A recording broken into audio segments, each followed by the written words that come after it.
There's two livers I hope I never come in contact with. Hey, Fly, next week we're going to make the announcements of the guidelines for the Wrestling Guys 2000 Listener Awards. Last year you won Caller of the Year. Are you going to start trying to make a push now to repeat? I don't have to push, man. I'm the only good caller that calls in. All right, Fly, we appreciate the phone call. Thank you very much. First of all, Joe, yes, go sir. to WrestlingPaper.com or something like that. They have a great Kurt Angle desktop wallpaper. Joe is running to the computer as we speak, Fly. I'm downloading now, Fly. Thank you. Fly, thanks a lot for the call. We appreciate that.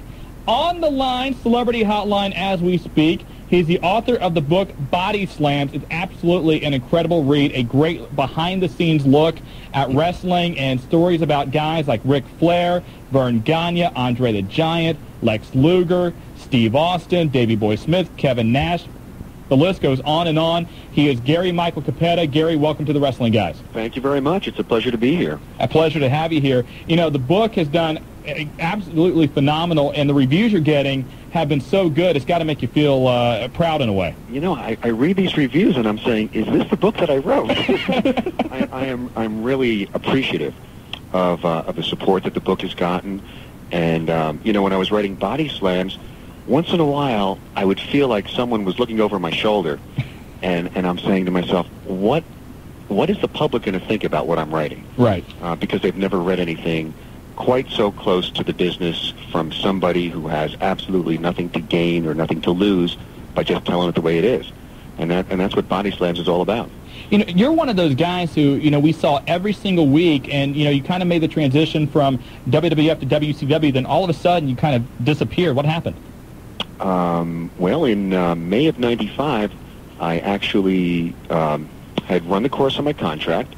I was with WCW. My last program for them was Slamboree in St. Petersburg, Florida. They had offered me an opportunity to continue with them, but in order to do that, I would have had to fly. I mean, I would have to have moved to Atlanta. Gotcha. And work in the office along with my announcing.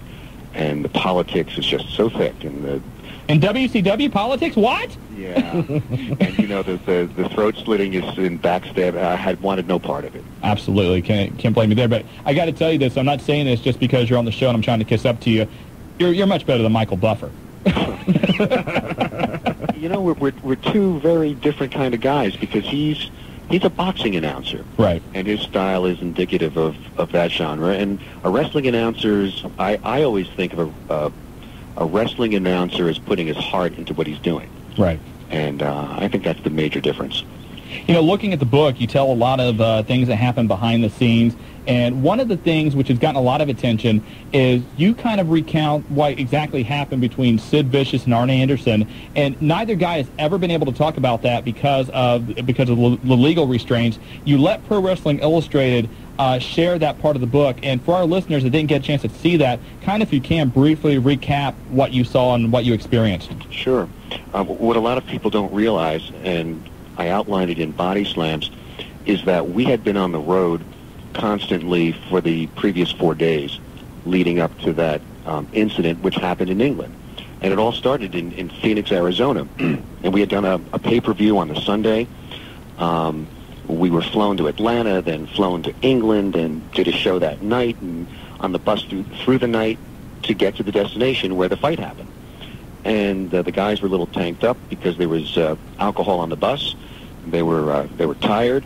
Some of us went to our rooms. Some of the guys went down to the bar because the Brits, being such great hosts, knew that the wrestlers were on their way, and they kept their bar open. So two of the guys that went down to the bar were Vicious and Anderson. And as it happened, my hotel room assignment was across the hall from Arn's. The two of them got into an argument about Ric Flair as the booker, who was the booker at the time. Mm-hmm. And most people know that Ric Flair and Arn Anderson are like brothers. Right. And Sid Vicious was ripping on Flair as the booker and talking about him putting his friends over, and he was talking about Arn Anderson, and he was talking to the guy. So they started to get into it down at the bar, and Doug Dellinger, who's the head of security for WCW, told the guys to go to your rooms, like Mom would do. Boys, behave. Yeah. So Arn went to his room, which was across the hall from mine. Sid went to his, which was on the other side of the hotel. But he didn't stay there. He grabbed a chair, and he made his way back over to our side of the hotel, and he started pounding on the doors and on the walls. And again, this is right across the hall from you. Yeah. And I was trying to go to sleep, you know. Kopetsky here was just trying to stay out of trouble. I needed my sleep, and I heard it. And at first, to tell you the truth, and to get serious, because this was very serious, I thought the guys were playing around. I thought they were just horsing around on the hall, until I heard Sid start yelling what he was yelling at Arn. And Arn, you know, Arn is very respected in the business. Sure. Very loyal guy, and he's nobody better on the microphone than him, and he's earned everything that he's gotten in the business. Sid has gotten where he's gotten because of his monster looks, and he's a very mediocre worker. And he's screwed many promoters. He's held them up for money on nights of pay-per-view shows. Right. So these are two very distinct individuals. And you know, I started to hear the rumbling in the halls, and Arn had to protect himself. All he had with him was a scissor from a grooming kit. And the two, he came out into the hall, got hit with the chair. They started to rumble up and down the hallways, and it didn't last long. But when I got into the hall, there was blood all over the carpet and the walls, and the police were there, and it was just a real nasty, nasty scene. Are you kind of surprised that it wasn't worse than it was? As far as, like, becoming tragic and, you know... No, you know, I mean, both guys wound up in the hospital. Right. They were both lacerated on their upper bodies. They were both sent home. No, I wasn't surprised. It was really bad to begin with. I mean, I don't know. The only way it could have been worse would have been something fatal would have happened. Right. Are you surprised, given Sid's reputation for abandoning promotions and putting softball over everything else? You know, we've heard that story before. Are you surprised that we're seeing him once again in the year 2000 being put into a main event at Starrcade? No, because it's WCW that's putting him in the main event. He has been trained. He has learned that it doesn't matter how unprofessional he acts. He's always asked back. And WCW is so unimaginative and has done nothing much to bring their younger guys up through the ranks. That what alternative do they have? Yeah. So, no, that doesn't surprise me.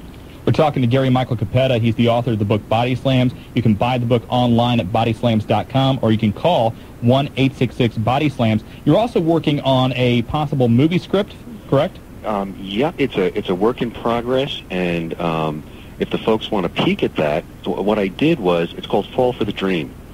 And I take my experiences in my 21 years of wrestling, and I give them to a young, up-and-coming wrestler. And he works his way through the ranks, and you learn about how the personal side of an individual is affected by the wrestling business, with his girlfriend and his parents and his best friend, and what he gets involved in as he becomes more and more successful. And that's also available at the bodyslams.com and the 866 number. And that's 1-866-BODY-SLAMS. One part of wrestling history, I guess, that you were part of that maybe you wish you hadn't been was the incident in Germany involving Cactus Jack, Vader, and the ear. Yeah, you know, isn't it odd that I just happen to be at, you know, these places that have become infamous in wrestling legends and lore. A background on that story is that Cactus's ear was hanging, you know, from his head before he got to Germany. Really? He had been doing that hangman routine for years. Mm-hmm. And for those who may not be familiar with it, he gets slung into the ropes. He inserts his head between the top rope and the middle rope. Mm-hmm. He throws his body over the top, and he's hanging there. Right. But he's supporting his weight by holding on to the ropes. He's lifting himself up. The damaging part of that move is when he slips through the ropes into the arena floor. Mm-hmm. And each time he did it, his ear got a little bit more nipped. And he and I, a couple of years before, were traveling through Florida. And I recount in Body Slams that we stayed at my mom's place one night. And she was swabbing his ear with rubbing alcohol, you know, to try to disinfect, you know, this pus-filled bloody ear. So when he got there, it was hanging. And on that particular night, the ropes were extra tight, and we had a referee from France who didn't know what he was doing and couldn't help him get through the ropes. And this particular time, when Cactus released himself, his ears stayed up on the mat. Now, I'm sitting at ringside. I don't know that that's going on. I'm looking across, and I'm seeing the referee totally freak out. And he takes the ear, and it's like he's between his two fingers like tweezers, and just kind of flips it to me. And I look down at the mat, and I see this. It looked like a piece of uncooked chicken fillet with hair and athletic tape stuck to it. And when I realize what it is, I put it in my right hand, and I zoom back to the locker room to find the doctor. Because in order for us to have any chance of saving his ear and it being able to be reattached to his head, we needed to put it on ice. Mm-hmm. And when I got back there, the boys freaked. And Sting followed me from one dressing room to the other as I looked for the doctor. But and then when I finally found the doctor, I made my way back out to the arena floor, and the match had been over, and Cactus was walking in my direction, and his hand was covering the side of his face where his ear used to be, blood flowing down the side of his face, and he just gave me this very wild look, and he just said, "Bang, bang, I lost my ear." And it was so weird, so bizarre, so surreal. And the more of the details are in body slams. Very strange. Did you ever think about how much money you could have got if you just saved that for eBay, Mike? You know, that you could have made millions. Well, I'll tell you what. Mick used to wear the teeth that got knocked out of his mouth around his neck. He had like a necklace. Right. And he wanted to take the ear back to the States with him, but the nurse in the hospital wouldn't allow it. So he would have probably had a paperweight with his ear in the middle of it. Yeah, we've talked about some of your experiences in WCW. You also worked for the World Wrestling Federation. What were your thoughts of Vince McMahon? He's arrogant. Not the kind of guy that I'd hang out with on a Friday night. When I worked with him, he was younger. It was when WWF was a territory. He was the boss's son. I actually worked for his dad. Could you see the arrogance even back then also? Oh, yeah. He used to strut around the arena, and we used to do the TV show for the WWF in the same arena every 3 weeks. Mm-hmm. We used to do 3 weeks of television in a night. And in the summer, everybody was like sweating bullets, except for Vince, because he had this little fan that was positioned and just like shooting cool air at him. Over the 10 years that I worked with the WWF, every 3 weeks I stood about 8 feet away from him. He was the commentator. I was the ring announcer, mm-hmm. And he acknowledged my presence. He said hello to me 3 times in those 10 years. Wow! So I'll give you some idea. And also, you had some very candid thoughts about Shane McMahon also. Well, that was pretty interesting. We were at the time it was called the Meadowlands Arena. Right. In New Jersey, right? Yeah. Yep. Suburb of New York City. And at the time, New Jersey was a commissioned state, so we had athletic commissioners around the ring. Vince Jr. had just taken over the WWF from his dad, and he was in the arena, which was an unusual occurrence. And there was this little kid that was sitting next to me, maybe 14, 16 years old. And on this particular night, a lot of the guys were bailing out of the ring and all over the table, and this kid kept on getting in the way. I didn't have a clue as to who it was. I thought maybe he was with one of the commissioners, so I just kind of tolerated him. And finally, everything settled down. We sat down at the table again, and he looked at me, and he started asking me these very pointed business questions about wrestling. And I was very careful with my answers. I didn't know who he was. But I thought, wow, these are very astute questions for this kid to ask. And then he turned to me and he said, "Do you know who I am?" And I said, "No, I don't have a clue." He said, "My name's Shane. I'm Vince's son." Well, my wheels started to turn, and I'm thinking, geez, what kind of info can I get out of this kid? And so I asked him one question, and that was, I said, your grandfather was a promoter, your dad's a promoter. Around the kitchen table at dinner time, I'm sure you hear a lot about the business. if there's one thing that a promoter could learn about the wrestling business that you've heard over your kitchen table, what would it be? What's the most important thing to know? And, you know, without missing a step, the kid turned to me, and Shane says to me, the most important thing is to not let your stars know how important they are to you, so you can get away with paying them as little as you can. Wow. And I said, that's exactly what I said. Wow. It just kind of stunned me, and I was like, it was very indicative of, you know, of how the McMahons worked. You know, looking at that and looking what Shane said, and obviously, you know, being 15, 16, he obviously heard that from Vince and everything else. There's been a lot of talk the last couple of weeks from Bret Hart, from Roddy Piper. Jesse Ventura has hinted about wrestlers getting together, forming a union. Do you think that is ever going to happen? You know, I talked a lot about that in Body Slams. Early on in the 80s, there was one guy in the WWF who did try to do that, and that was a guy by the name of Sergeant Slaughter. And as soon as Vinny saw that that's what was happening, he immediately got rid of him. Now, it's interesting that today Slaughter's working for the WWF again, right, behind the scenes. No, I don't think it's going to happen. I think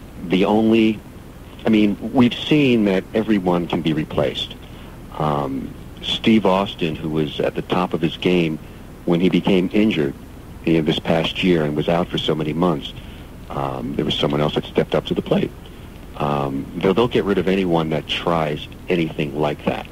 And unfortunately, the boys, the wrestlers, they're not going to risk their careers.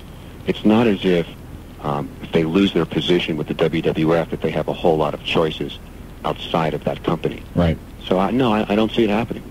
You know, there's a lot of talk now about ECW being in trouble. There's talk now, we've heard this for the last few weeks, about WCW being sold. Is that will the landscape of wrestling change, you think, in the next 5 to 10 years, where we're going to see another promotion able to rise up and actually compete with the World Wrestling Federation? Or is the gap now between the WWF and everybody else so large that it may never be made up? In the wrestling business, 5 years is like a million years. The nature of the wrestling business is that it's a cyclical business. You're looking now at the success of the WWF, and you see no end in sight. But remember back 15 years during Hulkamania, people didn't see an end to that either. Right. It will end, and it will business will go down, and that's my concern. My concern is with the nature of the product that's presented today, with the TNA and with the obscenities and the bare breasts and all that garbage. My concern is that the art of the game has been lost. Right. And in order for wrestling to rebound, when it does hit the skids again, it needs to be healthy. And you're seeing it, and we can only see it in the way that it is right now. But Vince McMahon's product will go down. I mean, not because Vince is a mastermind when it comes to wrestling. It's in his blood. He's like a carnival guy. He's like a circus performer in the sense that he knows what to do. But there will be forces beyond his control, no matter how powerful he is, that will turn the cycle the other way. Do you think that his involvement with the XFL is going to maybe accelerate that decline? That has been the history. When he started the Bodybuilding Federation, when he promoted boxing pay-per-view events, nothing else outside of wrestling has ever been successful for him on a long-term basis. He's so high now, and he has such powerful corporations at his side that I think he has a better shot at it right now. But he needs the challenge.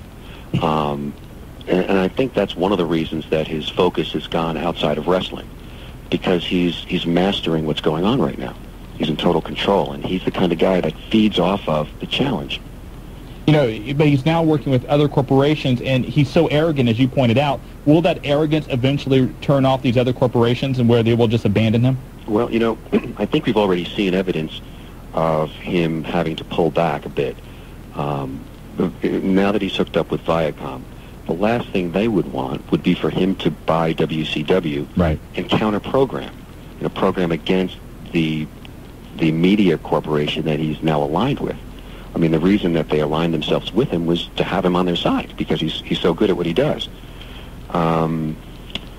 I don't know. I mean, he's a very smart man, and I would doubt that he's going to outright ruin a good thing that he's got.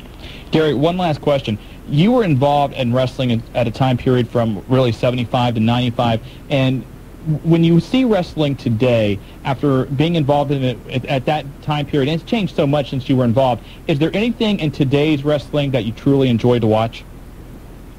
Sure. I enjoy a well-worked athletic contest. I enjoy watching someone like Chris Benoit. I enjoy watching someone like, even though he does some crazy things, Crowbar in WCW. Mm-hmm. I've been very impressed with the younger wrestlers of today. They're a lot smarter. They're a lot more prepared for life after wrestling. It's important. Someone like Crowbar, he's a licensed physical therapist. The man has an education. He has a trade, and that's the kind of thing that gives me a lot of hope for wrestling of the future.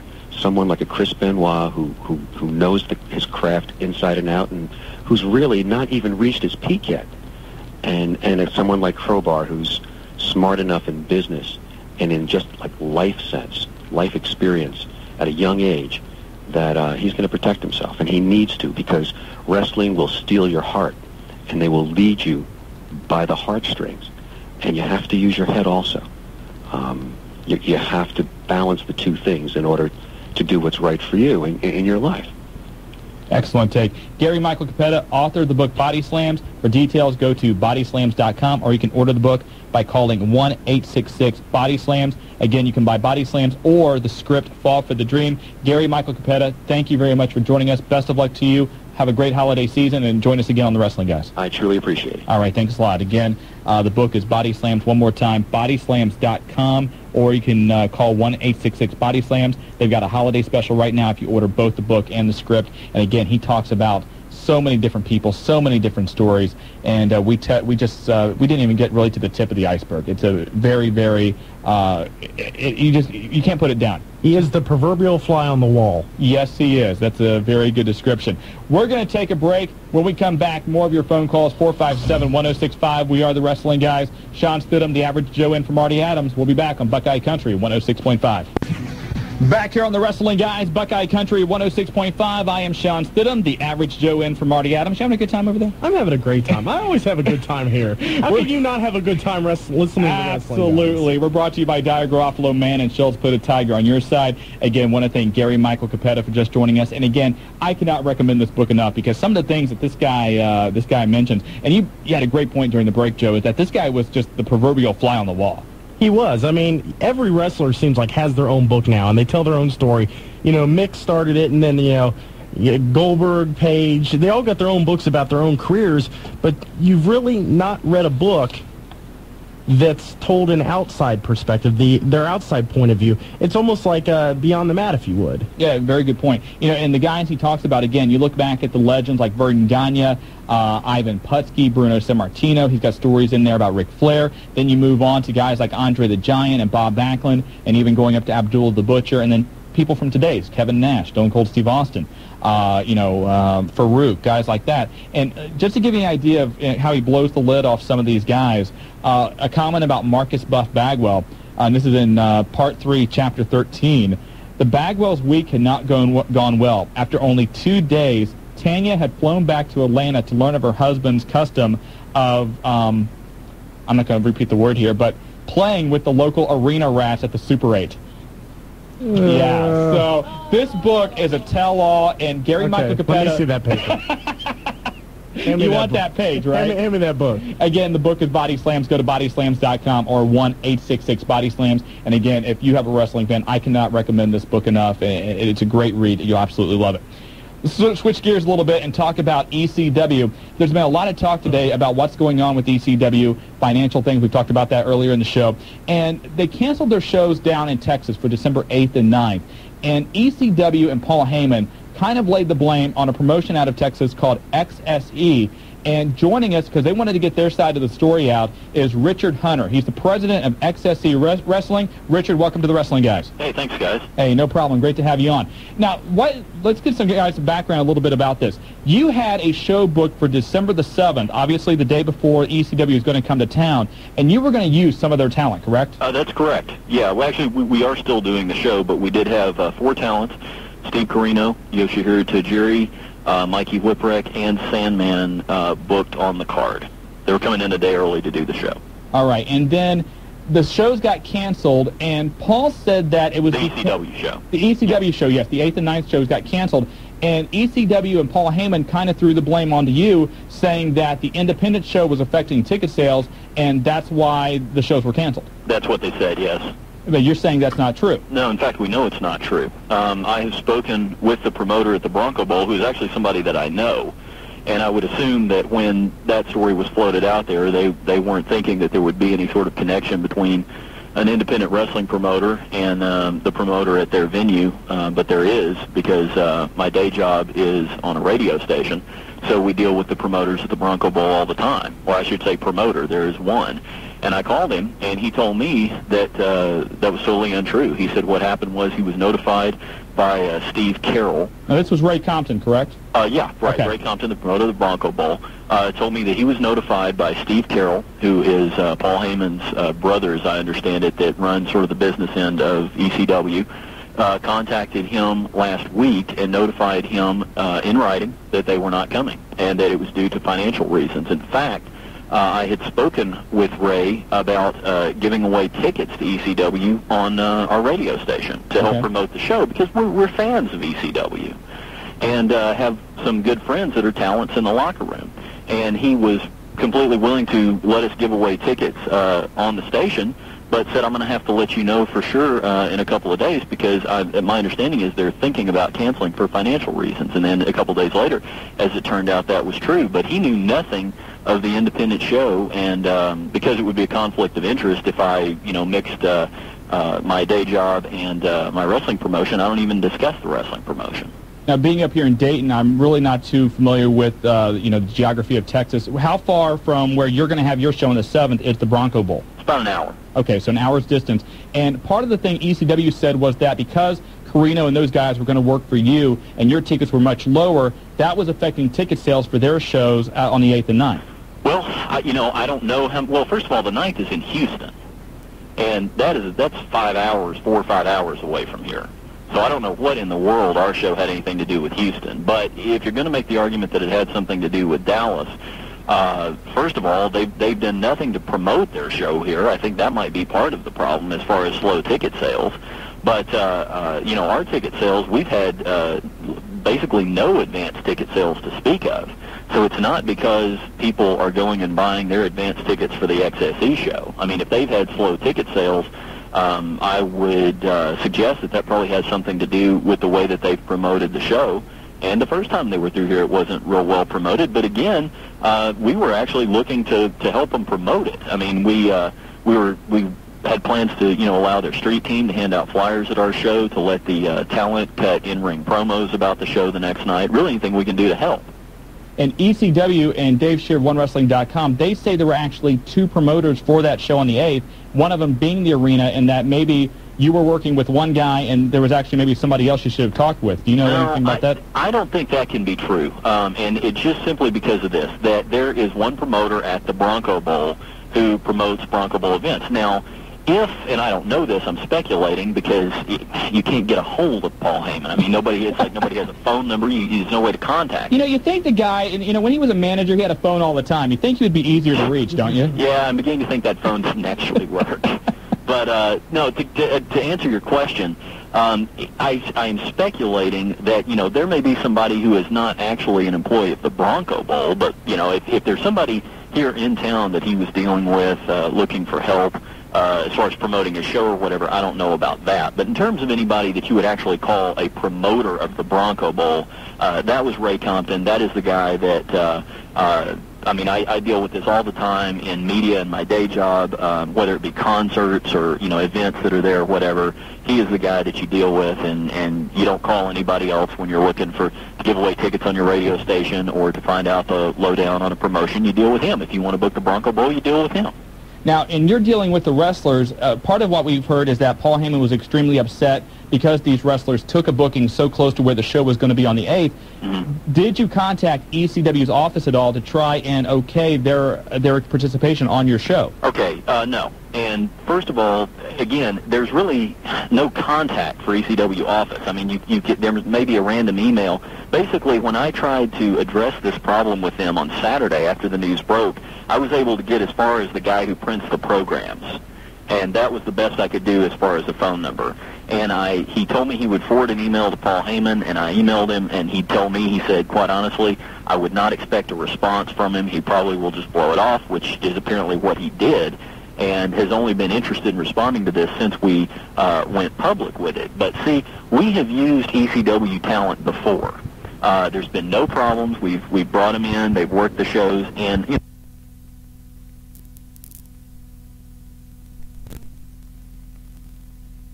this stuff is not cleared through their office, because when all this happened, that was one of my first questions, was, do you have a policy in place that says these guys have to clear indie bookings with you? And they don't.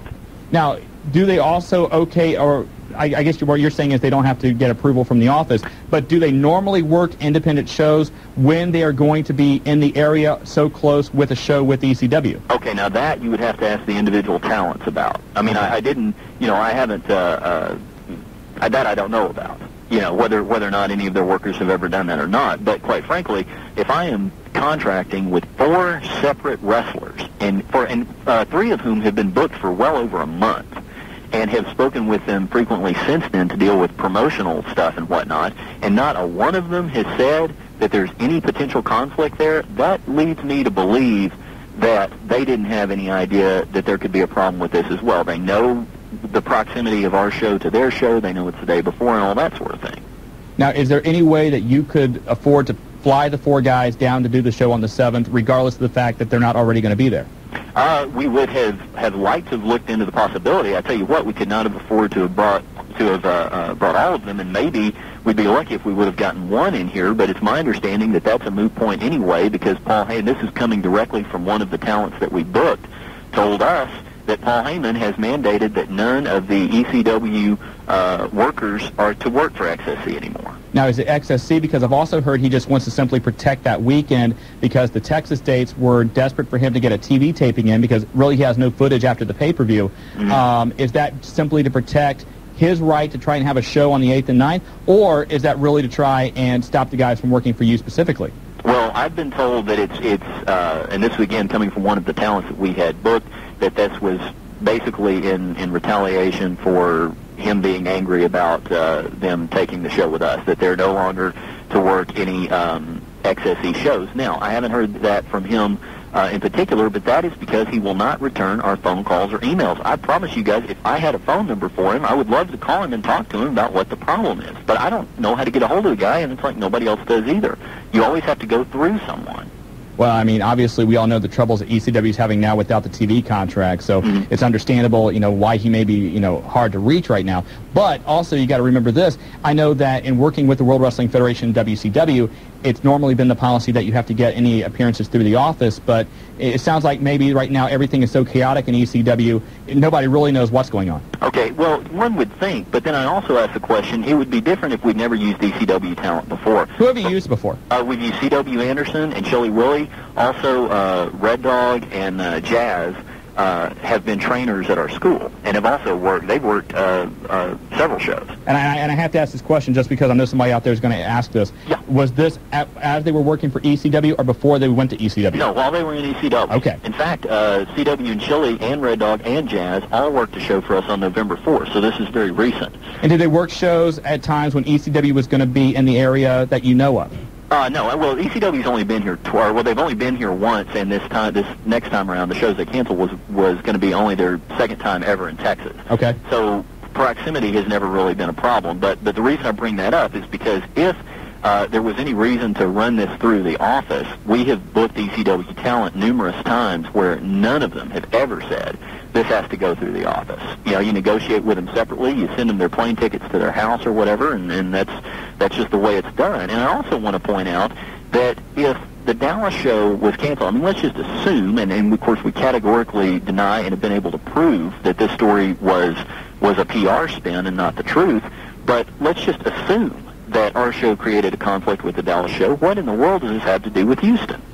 You know, like I said, Houston is a 4 or 5 hour drive away, and that's a Saturday night show, so in terms of travel, you know, that's not going to affect Saturday night stays, which make plane tickets cheaper. There would be no reason to cancel that show unless, and you know, I'm speculating again, but obviously that would save them quite a bit of money if they cancel the show. And if he is indeed, if reports are to believe, you know, 6 weeks behind in pay, it makes it an easier case for him to plead for not paying somebody for a 7th week that, hey, you know, this one isn't my fault.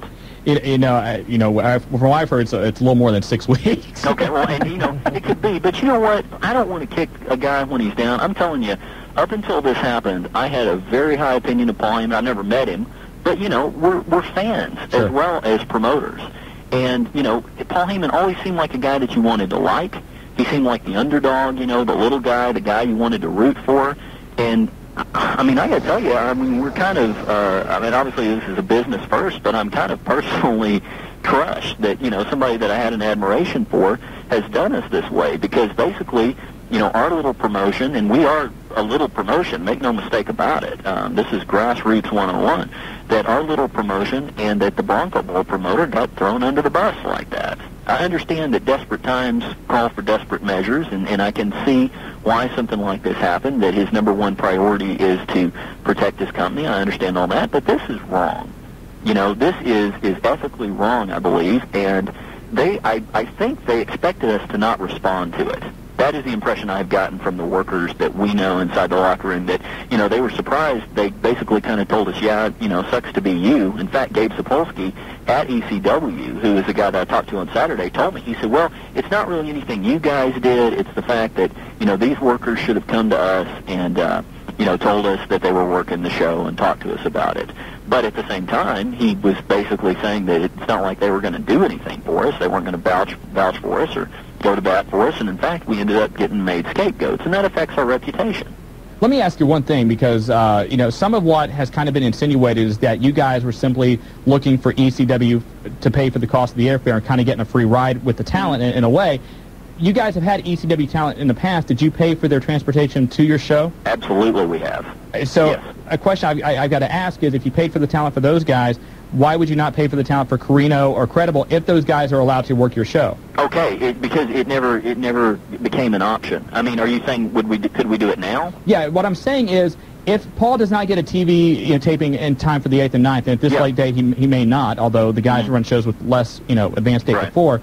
If they say, you know, that's fine, Carino and Sandman and those guys can work the show, are you willing to pay the airfare? Okay, I tell you, I would have been willing. Here's the problem now. I can't promote it. We had TV spots ready to run on the local cable affiliates that would have run Raw and Thunder and other wrestling shows. I can't do that now. The deadline was today to turn in TV commercials if you want them to run on next Monday's Raw, and the show is a week from tomorrow night. So, you know, normally if we had a chance at recouping our costs, sure. But like I said, number one, the word we've gotten is that no talent is allowed to work for XSE, regardless of whether or not there's a show booked in Texas, that's come from Paul Heyman, and I haven't heard from him to refute that. And the other part of that is, again, that now, you know, we're not able to do that because we don't have time to promote it. See, we've lost thousands of dollars in promoting this show now. Guys that we had booked for a month, that all of a sudden the plug got pulled on. And you know what else? If the issue of running the Dallas show, and this is really the central part of the argument for me, if the issue was really somebody being concerned that our show was going to take away from the draw at Bronco Bowl, and they're expressing those concerns to Paul Heyman, all Paul Heyman has to do is call those 4 talents that we had booked and say, you know what, you can't work that indie show. They wouldn't have worked it, I guarantee you. Case solved. The Bronco Bowl show goes on. Why didn't he do that? Well, that's a question only Paul can answer. Richard, for those of us here in Dayton, give us a little bit of background about the XSE and how we can find out more about it. Okay, you can go to xsewrestling.com. That's our website, xsewrestling.com. Basically, it was started by myself and my partner, Austin Kellerman. Both of us have worked in wrestling for a number of years before this, both in front of the camera and behind. Austin has worked as a manager, and I have done play-by-play for television. I've produced television shows for wrestling promotions and done booking and that sort of thing. And we started it, actually, it's not a very old company. We started at the beginning of this year and didn't run our first show until last month. So this is really coming at a difficult time for us, and it's a really unfortunate circumstance and introduction to the business when somebody does you this way. Well, Richard, best of luck to you guys on the 7th. Obviously, you're under the gun a little bit, but hopefully you'll come through. Best of luck in the future. Thanks for joining us. Hey, I really appreciate you guys having us and letting us get our side of the story out. No problem. Richard Hunter, president of XSE Wrestling, and we're going to get to a break. When we come back, more of your phone calls, 457-1065. We are the Wrestling Guys on Buckeye Country 106.5. Back here on the Wrestling Guys, Buckeye Country 106.5. I'm Shawn Stidham, the average Joe, filling in for Marty Adams. And speaking of Mr. Adams, let's talk to him. We found him again. I think he's left Diamonds, and he's on his way over to, I don't know, Joe, living room. I don't know these clubs like you do. So my wife's listening tonight. So living room, Flamingo Club. Stop naming them. Stop naming them. Somebody has to do the work here. I understand. Marty, I'm sure you heard. He's doing all the leg work. Yeah. We talked to Richard Hunter just right before the break from XSE Wrestling. He's talked about ECW, and of course the big stink is that ECW is kind of blaming XSE, which is a small promotion in Texas, for being responsible for having them to cancel the shows in Texas. He said he never had to get prior permission from ECW to use these guys. You know, we've talked about this quite a bit. Initially, all three of the federations, and I'm going to go back now 3, 4, 5 years ago, you could kind of cut a deal with the guy as long as they didn't have a show right there. You could go to the guys. As wrestling progressed, as the shows became more popular, the first ones to implement a policy actually was WCW. Mm-hmm. Then WWF implemented a policy. But to be perfectly honest, and I'm going to have to agree with this guy, that ECW has still been kind of a rebel in regards to letting their guys get out and do that. They don't have a front office. They don't have a management staff. And to get a hold of Paul Heyman, and I've done this before, you have to have Paulie's cell number. And if he looks at it and he looks at caller ID and he doesn't know you, you're not going to get a hold of him anyway. Well, the one thing also is that should these four guys, and we're talking about Carino, Sandman, Whipwreck, and Tajiri, should they have accepted a booking on the 7th, knowing that they're going to wrestle the next night an hour away for their real job, so to speak? Well, the only thing that I can think of that is one, no. That's kind of, in my opinion, that's bad judgment on their part. But two, let's face it, you got to pay the bills, you got to feed the family, and those guys aren't getting paid on time, and they're having other problems. And one thing, they've worked for this guy before, and they know it was a guaranteed payday. Well, you know what, too, from what I understand, Carino was really the guy that booked these guys. The XSC guys went to Carino, and he, got Sandman and those guys involved. But let's face it, we couldn't call up Al Snow and say, Al, can you, bring us in The Rock, Austin, and Undertaker for a show, or anybody else in the WWF? It just doesn't work that way. No, and it doesn't work that way with WCW either. And you have to think these are people that we have basically, friendships with, but they still are under contract. They have an obligation to the office, and the office has set stringent guidelines in respect to them doing this. Consequently, with ECW, just like everything else, and I feel great. I like ECW. I think the product is good. I think Paul Heyman is ahead of his time in regards to a lot of things, but on the business side, it is so lacking that it's catching up with the rest of it. The one thing I'm worried about is, I mentioned this at the top of the show, Paul has a great wrestling mind. Nobody's going to dispute that. But certainly the business side of it is where he's lacking, as you said. And we have seen other people in wrestling that have, with other promotions or other companies that just didn't get it on the business side, and ultimately that was their downfall. And Paul is so bullheaded, he's not going to ask for anybody's help, even if Vince McMahon is saying, look, here's $1 million to save yourself. Well, it's going to get to the point that you have your back against the wall, and I think that we're seeing that happen to Paul Heyman as we speak. These types of things should never happen. When you're cutting shows, you can blame it on a lot of reasons, But the bottom line is that this shouldn't have happened, and, you know, I can understand where the gentleman's coming from, but on the flip side, there should have been some type of rules put in place to prevent it from happening to begin with. ECW has a pay-per-view this Sunday, and we've kind of all been looking forward to it because of the, uniqueness. ECW now starting monthly pay-per-views. Yeah, I just hope this isn't their last one.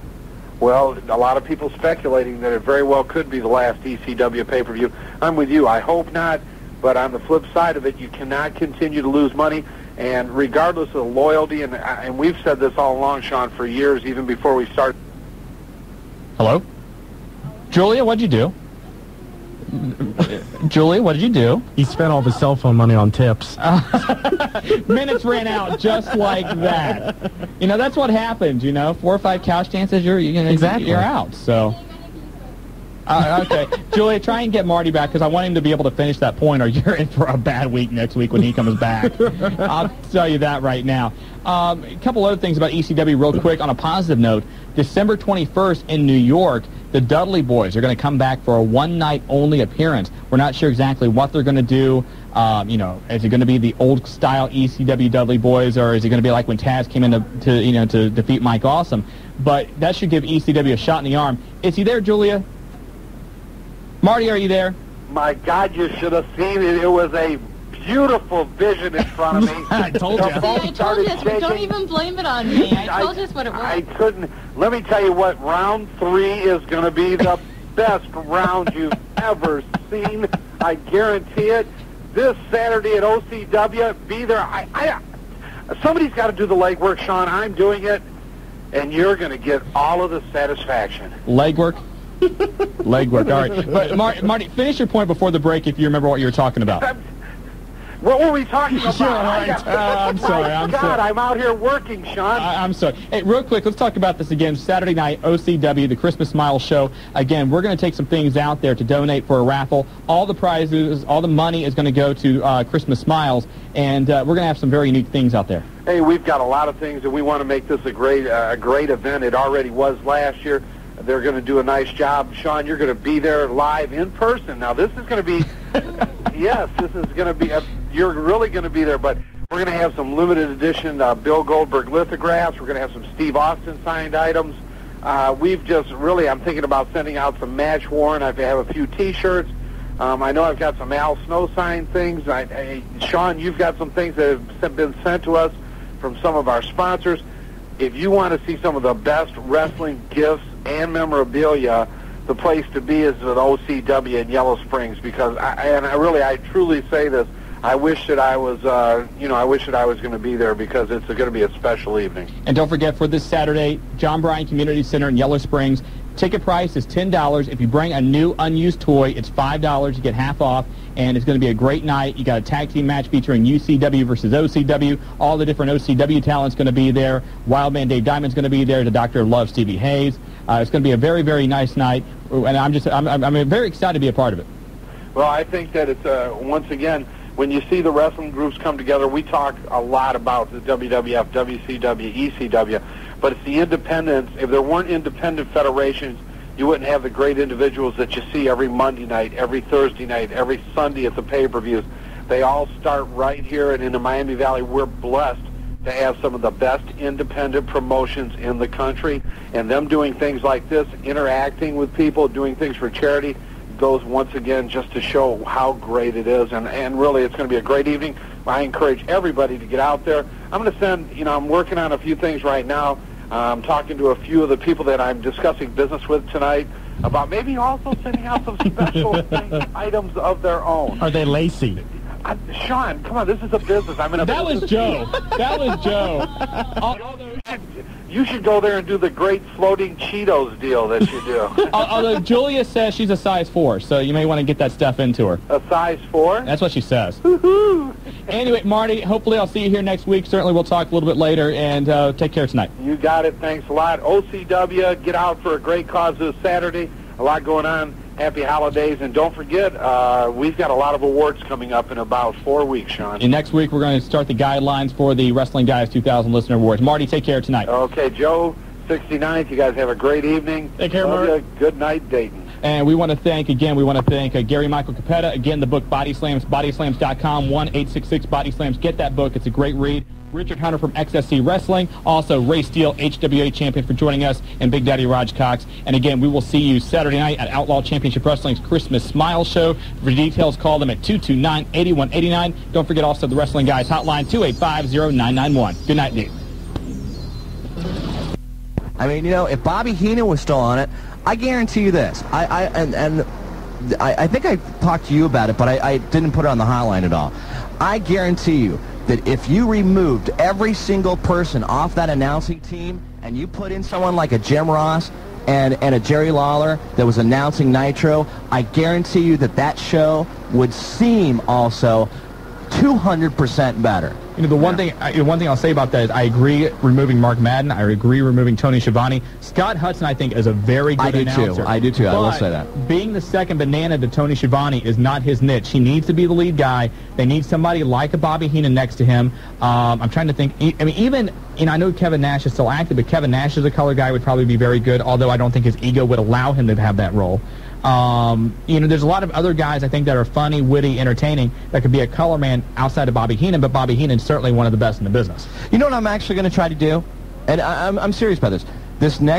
Actually, Thunder's on tonight. Right. I will try this when I get home on Thunder, or actually at Nitro too. I'm going to watch one of those shows. Every time there's an actual match on, I'm going to turn the sound off. I've done that. Have you really? It helps.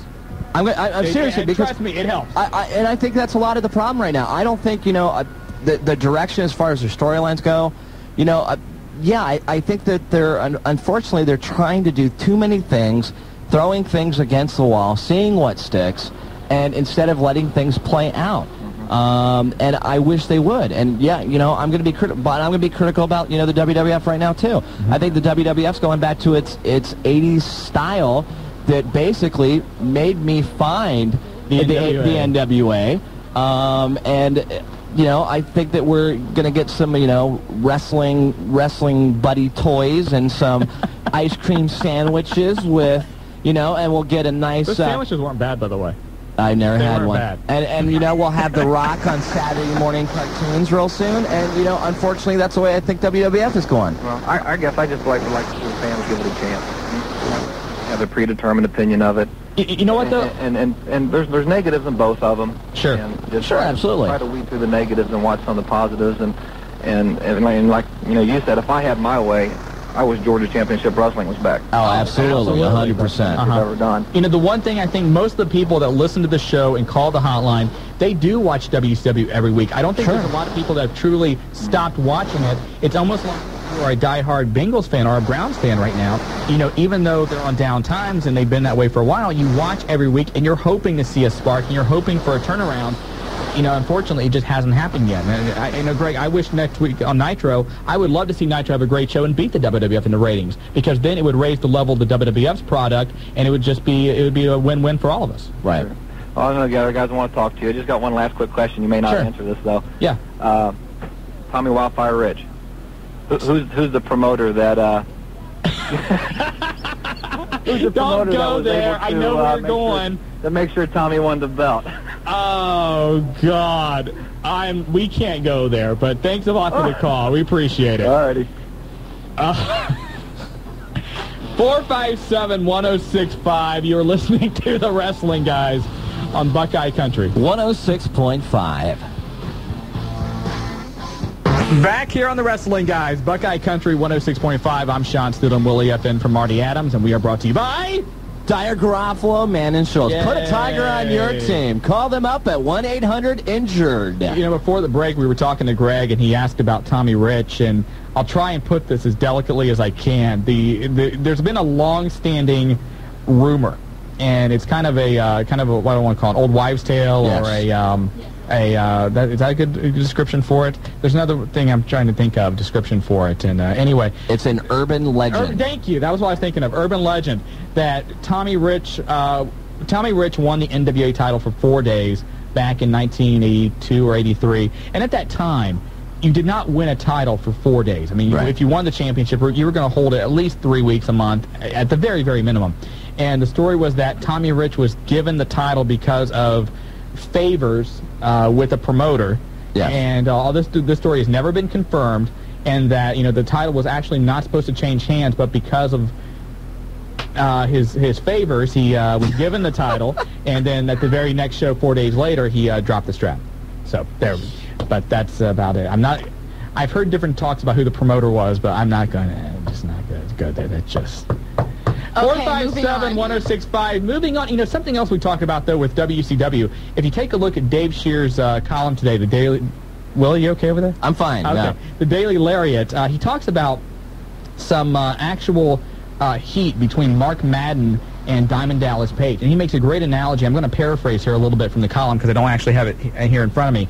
But if you look at Nitro this past Monday, Mark Madden, who is, of course, the heel commentator, was praising Kevin Nash, but was going heel on Diamond Dallas Page. Yeah, of course, which doesn't make a lot of sense. Exactly. And part of this is because of the legitimate heat between Diamond Dallas Page and Mark Madden. Mark Madden is asking in his column this week to send him ideas of a lines he can use on Diamond Dallas Page. And Dave Shear makes a great point, as an example, if Jerry Lawler doesn't like The Undertaker, we don't hear about that on the air. We don't read about it on the WWF website. We just hear about Jerry Lawler's political views. Anyway. But Jerry... That was so annoying. Yeah, but, it was. But, if Jerry Lawler is the heel and Undertaker's the face, he goes after The Undertaker on the air. Yes. And that's all we hear about it. We don't hear about, anything behind the scenes. And when you see that stuff in WCW, that's part of the problem in the company. They don't have the direction. They don't have somebody there saying, you can't do that. Yeah, there's no leadership going on in WCW right now. Exactly. I guess one of the things that, according to Mark Madden, Diamond Dallas Page went up to one of the Natural Born Thrillers and said, hey, here's a great line you can use on me. Page, you're 45 years old, you look like you're 35, but you wrestle like you're 25. And Madden's point was, how is that a heel line? That's not. That's Page just wanting to get, some nice praise for himself, if that's true. Again, it's from Mark Madden. Right, exactly. Don't know.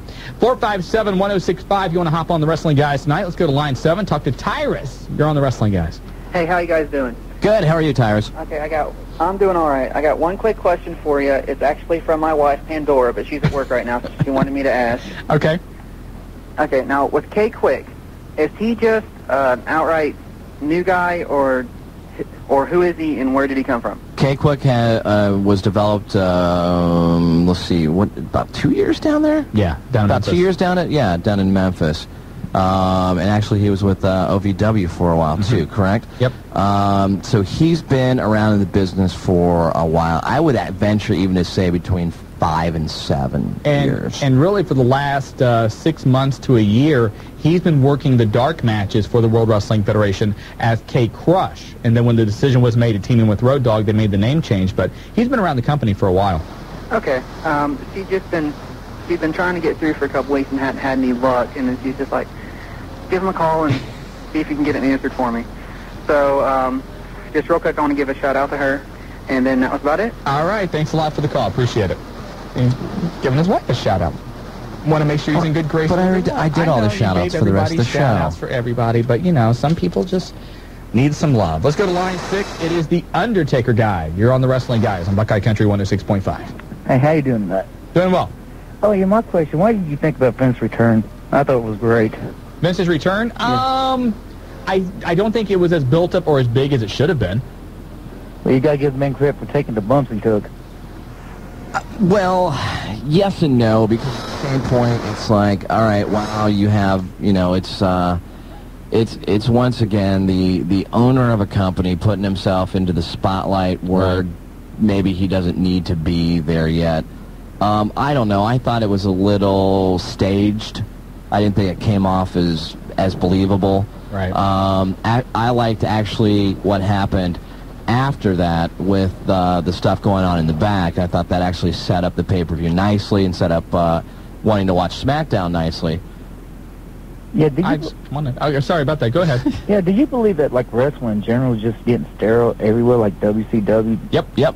I mean, it just seems like to me it's the same stuff over and over. You know, the one promotion I really enjoy watching is, it's really hard to do so right now, is ECW, because take away, and I love the stuff they do in the ring, don't get me wrong, but take away the extreme part of it, and the way it's booked, the way the storylines are put together is the closest that we have to the 80s style Crockett promotion. I agree. It's done very well. Agree 100%. WWF has certainly been stale, although they have their moments on the shows, which I think still all in all is a better show than WCW. WCW has its moments, but all in all together, it's just not as much fun. And Willie and I know, we've talked, you and I talk a lot, and we've brought up this point to each other. I don't know if we've really done it on the air. Part of the problem today in wrestling is that, at least for me, is you see a lot of the communication taking place in the ring that you did not see 15, 20 years ago, and that's simply because the guys are not working as much as they used to. Well, like how many times, like The Rock, I'm about tired of hearing him say the same thing over and over and over. And you see, Rock had a very different promo this past Monday. I thought it was very good. But Undertaker guy, I agree with you, just because I'm tired of listening to The Rock do the same thing over and over. But that promo this week was actually something different from him, and I think that's what they need to do. See, they don't need to do, the WWF doesn't need to have the Dudley Boys do "What's Up" every single match on TV. Right. They don't need to break a table every single match on TV. They don't need to have, well, really, they don't need to have Deborah talk at all. That's another thing they don't need to do. But, I mean, there's certain little patterns that they don't need to do anymore. The one thing about Vince McMahon and his involvement in front of the camera is this. When he first made himself into Mr. McMahon, it was coming out of the Bret Hart situation at Survivor Series, and the WWF was the #2 company.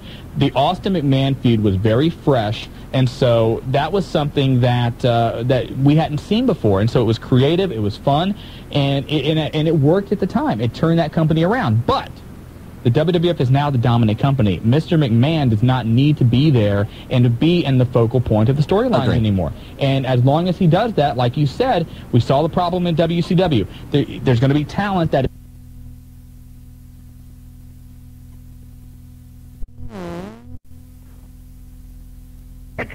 There's two livers I hope I never come in contact with.